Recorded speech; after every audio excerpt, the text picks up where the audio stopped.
Welcome to the Genius Factory. Enjoy the video. You start by assembling ingredients and equipment. 2 kg rice, 500 g moong dal, 400 g jaggery, spices, large pot, and heavy pan. Soak rice and dal separately for 30 to 45 minutes. This softens grains and reduces cooking time.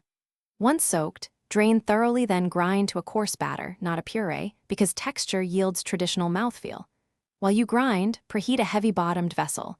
This ensures steady cooking. Make sure to work quickly, so the batter doesn't ferment prematurely. You now combine and cook.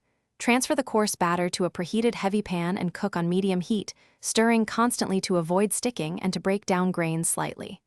Once the mixture thickens, prepare warm jaggery syrup and add gradually so it dissolves evenly. This prevents grainy spots. Once sweetened, continue to simmer.